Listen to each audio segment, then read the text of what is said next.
नमस्कार, मैं हूं अंकुर और आप देख रहे हैं सत्यहिंदी.com। एक नजर डालते हैं अब तक की सुर्खियों पर। यूपी में चौथे चरण के लिए चुनाव प्रचार आज शाम खत्म हो गया। 23 फरवरी को चौथे चरण में 60 सीटों पर वोट डाले जाएंगे। अभी तक 3 चरणों में मतदाता 172 प्रत्याशियों का चयन कर चुके हैं, लेकिन वो कौन है, किस पार्टी के हैं, इसका पता 10 मार्च को होगा। चौथे चरण में रोहिलखंड से लेकर तराई और अवध बेल्ट की सीटें आती हैं। इसमें लखनऊ और रायबरेली की सीटें भी शामिल हैं। रायबरेली में गांधी परिवार की प्रतिष्ठा दांव पर है। वहां के मतदाताओं के लिए कांग्रेस अध्यक्ष सोनिया गांधी ने आज वर्चुअल संदेश भी दिया। रायबरेली में प्रियंका खुद प्रचार करने पहुंची। इसके अलावा वो लखनऊ में भी आज अंतिम दिन कई विधानसभा इलाकों में पहुंची। इस बेल्ट में सपा 58 सीटों पर और ओम प्रकाश राजभर की पार्टी बाकी 2 सीटों पर चुनाव लड़ रही है। पीएसपी और कांग्रेस सभी 60 पर लड़ रही हैं। बीजेपी 57 सीटों पर और उसके गठबंधन में शामिल अपना दल एस 3 सीटों पर चुनाव लड़ रही है। 2017 के चुनाव में बीजेपी ने इस बेल्ट में 51 सीटें जीती थीं। 1 सीट उसके सहयोगी अपना दल एस को मिली थी। सपा को उस समय 4 सीटें, जबकि कांग्रेस और बीएसपी को 2-2 सीटें मिली थी। हालांकि बाद में कांग्रेस के दोनों विधायक और बीएसपी का एक विधायक बीजेपी में चले गए थे। हरदोई जिले की संडीला विधानसभा में आज सपा प्रमुख अखिलेश यादव ने बीजेपी पर जमकर निशाना साधा। अखिलेश ने कहा, ये लोग जो गर्मी निकालने की बात कर रहे थे, जैसे ही पहले चरण की जनता ने वोट डाला, बीजेपी के नेता और कार्यकर्ता ठंडे पड़ गए हैं। दूसरे चरण के बाद बीजेपी के नेता सुन्न पड़ गए। अखिलेश ने कहा, बीजेपी कहती है वो दुनिया की सबसे बड़ी पार्टी है, लेकिन तीसरे चरण में कई बूथों पर बीजेपी को एक भी शख्स मक्खी मारने वाला नहीं मिला। अखिलेश ने कहा कि हरदोई के लोग जब वोट डालेंगे तब बीजेपी शून्य हो जाएगी। साथ ही कहा कि जब ये चुनाव 5वें, 6ठे और 7वें चरण तक पहुंचेगा तब बीजेपी के बूथों पर भूत नाचेंगे। अखिलेश ने कहा कि इनकी भाषा बदल गई है, वो जनता का समर्थन नहीं पा रहे हैं और इस बार जनता ने बीजेपी की खटिया खड़ी कर दी है, इसलिए उनके बयान घटिया हो गए हैं और आपने इन नेताओं के भाषण सुने होंगे। अखिलेश बोले, बीजेपी का जो नेता जितना बड़ा है उतना ही बड़ा झूठ बोलता है। हरदोई में अपने संबोधन के दौरान अखिलेश यादव ने बीएसपी पर भी हमला बोला। अखिलेश यादव ने कहा कि बीएसपी के गुरु बीजेपी में बैठे हुए हैं। अखिलेश ने कहा, ये जो हाथी पर बैठे हैं वो कहाँ जा सकते हैं, इनके गुरु कहाँ हैं, वो पहले ही बीजेपी में हैं। ये बात यहाँ की जनता समझती है। अखिलेश ने कहा कि क्या कांग्रेस सरकार बना रही है, क्या बसपा सरकार बना रही है, सीधा सीधा मुकाबला जनता का और भारतीय जनता पार्टी का है। सपा जनता के साथ खड़ी है। अखिलेश ने कहा कि गठबंधन ने पहले दूसरे चरण में शतक लगा दिया है, तीसरे और चौथे चरण में भी एक और शतक लगाएंगे। डोमरियागंज के बीजेपी विधायक और हिंदू युवा वाहिनी के प्रदेश प्रभारी राघवेंद्र सिंह का एक ऐसा वीडियो सामने आया है जिसमें वो हिंदुओं को वोट ना देने की स्थिति में क्या होगा, इसे आक्रामक ढंग से बता रहे हैं। इस वीडियो में वो कहते हुए दिखाई दे रहे हैं, जो भी हिंदू दूसरी तरफ जा रहा है, जान लो उसके अंदर मियाँ का खून दौड़ रहा है। वो गद्दार है, वो जयचंद की नाजायज औलाद है। इस दौरान वो अपशब्दों का भी इस्तेमाल करते हैं। वो कहते हैं कि इतना अत्याचार होने के बाद भी अगर हिंदू दूसरी तरफ जाता है तो उसको सड़क पर मुंह दिखाने लायक नहीं रहना चाहिए। एक बार वार्निंग देने के बाद भी अगर समझ में नहीं आएगा तो बता दूंगा कि राघवेंद्र सिंह कौन है।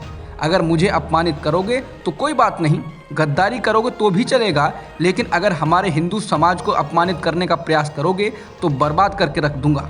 बीजेपी विधायक यहीं नहीं रुके, उन्होंने आगे कहा, जो लोग दूसरी ओर जा रहे हैं मुझे उनके नाम दो और मैं उनके खून की जांच करवाऊंगा कि वो हिंदू हैं या मियाँ हैं। मैं उनका डीएनए टेस्ट करवाऊंगा। वहीं सिद्धार्थनगर पुलिस का कहना है कि वो कार्रवाई कर रही है, लेकिन 4 दिन बीतने के बाद भी उसने क्या कार्रवाई की ये बताने में वो असमर्थ है। चुनाव आयोग भी शांत है। बता दें, राघवेंद्र सिंह के खिलाफ पिछले हफ्ते भी उनकी तिलक टिप्पणी को लेकर भी मामला दर्ज किया गया था। बीजेपी विधायक ने कहा था कि अगर वो यहां से दोबारा जीतते हैं तो जैसे गोल टोपी गायब हो गई है, वैसे अगली बार मियां लोग तिलक लगाएंगे। कर्नाटक में शिक्षण संस्थानों में हिजाब पर प्रतिबंध के विवाद के बीच केंद्रीय गृह मंत्री अमित शाह ने कहा कि सभी धर्मों के लोगों को स्कूल के ड्रेस कोड को मानना चाहिए। साथ ही उन्होंने कहा कि अदालत इस मामले पर सुनवाई कर रही है, उसके फैसले का सभी पालन करेंगे। शाह ने कहा, ये मेरा निजी विश्वास है कि सभी धर्मों के लोगों को स्कूल के ड्रेस कोड को स्वीकार करना चाहिए और ये मामला अब अदालत में है और अदालत इस मामले पर अपनी सुनवाई कर रही है। कोर्ट जो कुछ भी तय करता है उसका सभी को पालन करना चाहिए। शाह एक टीवी न्यूज चैनल से बात कर रहे थे।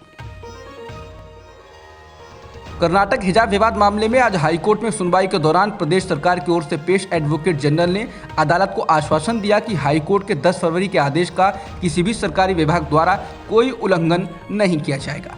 बता दें, इस आदेश के तहत जिन शिक्षण संस्थानों में ड्रेस कोड लागू है वहां कक्षाओं में धार्मिक पोशाक पहनने पर रोक लगाई गई है। एजी का आश्वासन एक शिकायत के जवाब में आया, जिसमें कहा गया कि बिना किसी ड्रेस कोड के कॉलेजों में भी अधिकारियों द्वारा हिजाब प्रतिबंध लागू किया जा रहा है और शिक्षकों सहित हिजाब पहनने वाली मुस्लिम महिलाओं को परेशान करने के लिए कॉलेज के गेट पर पुलिस कर्मियों को तैनात किया गया है। याचिकाकर्ता की ओर से पेश वकील मोहम्मद ताहिर ने कहा कि आदेश विशेष रूप से ये कहता है कि ये केवल उन कॉलेजों तक ही सीमित है जहां ड्रेस कोड निर्धारित है, लेकिन इसके बावजूद राज्य ने इस आदेश को आगे बढ़ा दिया और इसे सभी स्कूलों, डिग्री कॉलेजों और सभी कॉलेजों में लागू कर दिया है। यहाँ तक कि स्कूल के शिक्षकों को भी नहीं बख्शा गया है। उन्होंने कहा क्योंकि इस आदेश के कारण मुस्लिम समुदाय के सदस्यों को कठिनाई का सामना करना पड़ रहा है, हर विभाग इसकी अलग अलग व्याख्या कर रहा है। जिसके बाद एजी ने अदालत को सूचित किया कि मैंने एक पत्र के माध्यम से मुख्य सचिव के साथ संवाद किया है और उन्हें सभी संबंधित लोगों की बैठक बुलाने के लिए कहा है। इन शिकायतों को दूर करने के लिए कहा गया है। वहीं एक अन्य याचिकाकर्ता की ओर से पेश वकील ने कहा कि हिजाब को हटाने के लिए कॉलेज परिसर के अंदर एक अलग कमरा उपलब्ध कराया जाना चाहिए। छात्राओं को हिजाब को स्कूलों के गेट पर हटाने के लिए नहीं कहा जाना चाहिए। यहाँ तक कि शिक्षकों को भी गेट पर ही हिजाब उतरवाया जा रहा है। इस पर प्रदेश सरकार की ओर से कहा गया कि जो कुछ भी होगा हम ध्यान रखेंगे, हम उस पर गौर करेंगे। सरकार इसके प्रति संवेदनशील है। साथ ही ये भी कहा कि हाईकोर्ट के आदेश को भली भांति लागू किया जाएगा, इसको दायरे से बाहर नहीं लागू करेंगे। हिजाब विवाद पर सुनवाई के दौरान प्रदेश सरकार की ओर से पेश वकील ने हाईकोर्ट में कहा कि सरकार के किसी भी आदेश में हिजाब पर कोई प्रतिबंध लगाने की बात ही नहीं कही गई है। सरकार की ओर से कहा गया ये केवल एक हानिकारक आदेश है जो छात्रों को संस्थानों में निर्धारित ड्रेस का पालन करने के लिए कहता है। इसको लेकर मुख्य न्यायाधीश ने सवाल किया कि आपका स्टैंड क्या है, क्या संस्थानों में हिजाब की अनुमति दी जा सकती है या नहीं। इस पर एडवोकेट जनरल ने कहा कि आदेश का ऑपरेटिव पोर्शन संस्थानों पर छोड़ा गया है। जिसके बाद मुख्य न्यायाधीश ने पूछा कि अगर संस्थान हिजाब की अनुमति देते हैं तो आपको कोई आपत्ति है। जवाब में एजी ने कहा कि अगर संस्थानों को अनुमति देनी है तो जब भी कोई मुद्दा आएगा तो हम संभवतः इस पर फैसला करेंगे। मुख्य न्यायाधीश ने कहा आपको एक स्टैंड लेना होगा। मुख्य न्यायाधीश ने कहा यह तर्क दिया जाता है कि कॉलेजों द्वारा निर्धारित ड्रेस में उसी के रंग का स्कार्फ पहनने की अनुमति दी जा सकती है। हम राज्य का रुख जानना चाहते हैं। मान लीजिए कि अगर उन्होंने दुपट्टा पहना है जो ड्रेस का ही हिस्सा है तो क्या इसकी अनुमति दी जा सकती है। जवाब में एजी ने कहा कि मेरा जवाब है कि हमने कुछ भी निर्धारित नहीं किया है। आदेश संस्थान को ड्रेस तय करने के लिए पूर्ण स्वायत्तता देता है। इसके साथ ही उन्होंने कहा कि छात्राओं को ड्रेस में किसी धार्मिक प्रतीक की अनुमति देने की जहां तक बात है, इस पर राज्य का स्टैंड है कि ड्रेस में धार्मिक पोशाक नहीं होनी चाहिए। मैरिटल रेप मामले में आज दिल्ली हाईकोर्ट ने अपना फैसला सुरक्षित रख लिया। हाईकोर्ट ने मैरिटल रेप मामले में सुनवाई को टालने के अनुरोध वाली केंद्र सरकार की याचिका को खारिज कर दिया। हाईकोर्ट अब इस मामले में अगली सुनवाई 2 मार्च को करेगा। माना जा रहा है कि उसी दिन फैसला भी आ सकता है।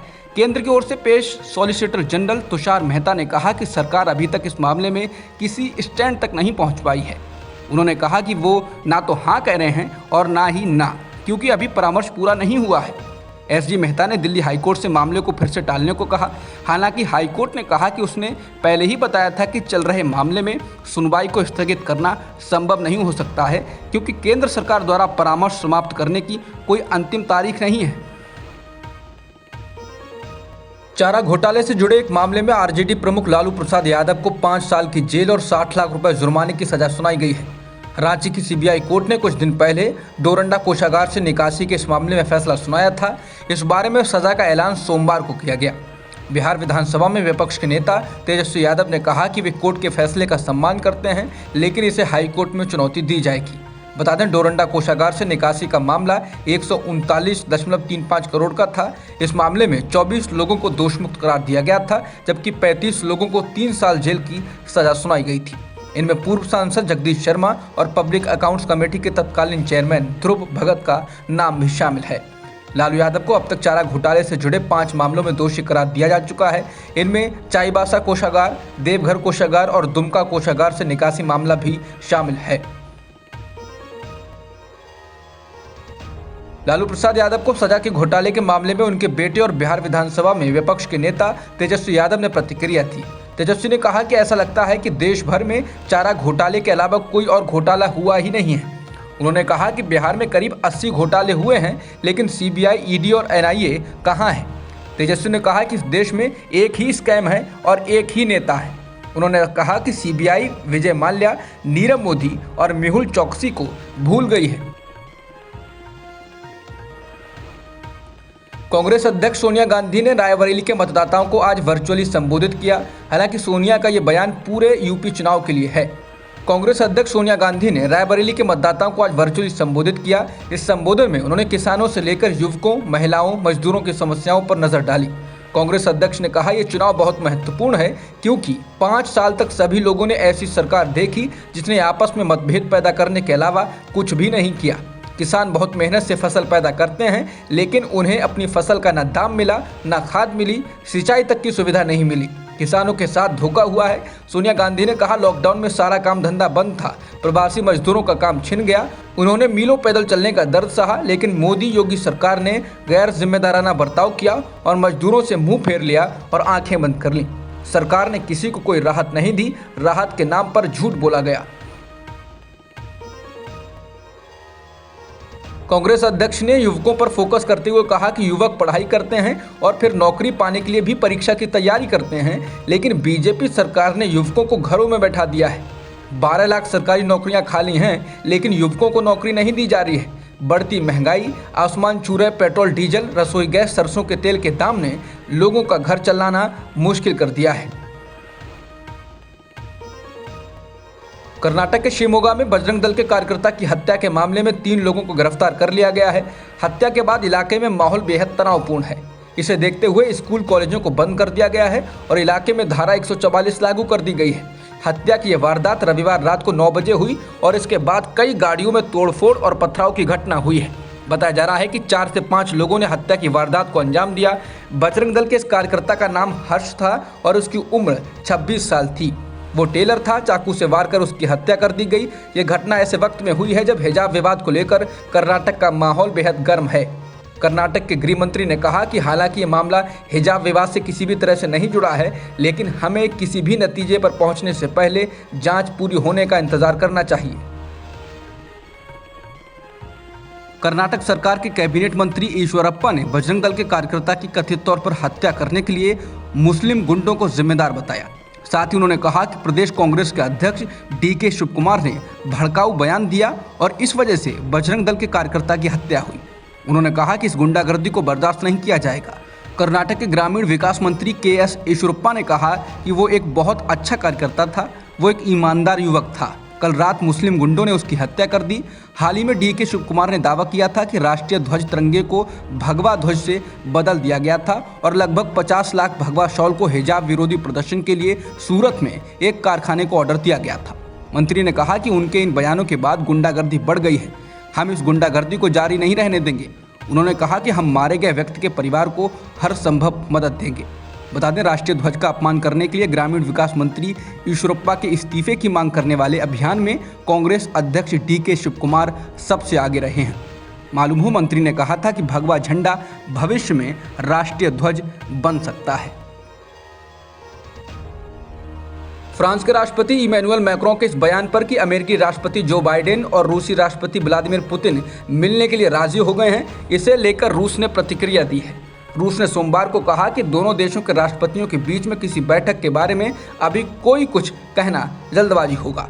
फ्रेंच प्रेसिडेंसी की ओर से सोमवार को जारी बयान में कहा गया था कि फ्रांस के राष्ट्रपति ने बाइडेन और पुतिन से बात की है और उनके बीच बैठक कराने का प्रस्ताव रखा है। बयान में ये भी कहा गया था कि दोनों नेताओं ने इस प्रस्ताव को स्वीकार कर लिया है और इसमें शर्त ये रखी गई है कि रूस यूक्रेन पर हमला नहीं करेगा। अब तक की खबरों में इतना ही। बाकी खबरों के लिए बने रहिए सत्यहिंदी.com के साथ। सत्य हिंदी का ऐप डाउनलोड करें गूगल प्ले स्टोर पर।